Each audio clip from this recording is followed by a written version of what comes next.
आज आहे फ्रायडे, मग काहीतरी फ्राय करायलाच पाहिजे. मग काय, मार्केटात गेलो ना, आणली ही मस्त अशी बोयटा. कोलनीला बोललो मला साफ करून दे बाबा, मला नाही ती बोयटा साफ करता येत. कोलीन लागली हसायला, पण मग नंतर दिली तिने साफ करून.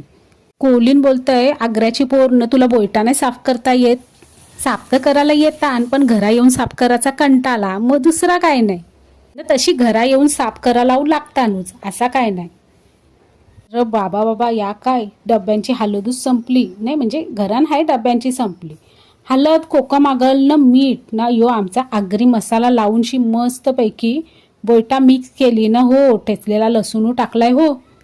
तांदळाचा पीठ विसरू नका, नाही तर बोयटा चिकटतान हो कधी कधी तव्याला. सगळा मस्तपैकी मिक्स केला ना, आता आपली बोयटा फ्राय करायला तयार. सकाळी ये तवेन माझे लेकीसने अंडा फ्राय केला होता, त्यानुच आता तेल टाकून मी बोयटा फ्राय करते. म्हणजे कसा तवा घासाचा त्रास वाचल ना. नाही म्हणजे तवरी आलशी नाही मी, पण चालतंय. तुम्हाला एक प्रश्न विचारतय, अंड्याला आगरी भाषेन काय बरा बोलत असतील सांगा बरं म्हणा कमेंटमध्ये.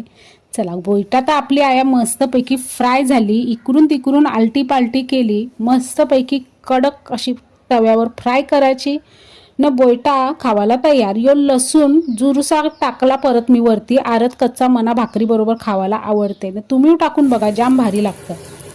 असा लसूण परत वरतून टाकायचा, मग तो आरत कच्चा शिजतं. आज काय बनवलाय तुम्हाला दाखवतोय. कोलबीचा हल्दीवरचा कालवण मिनी बनवलाय. यो भात नाही आपली बोयटा फ्राय. चला, झाला फ्रायडे. Bye bye.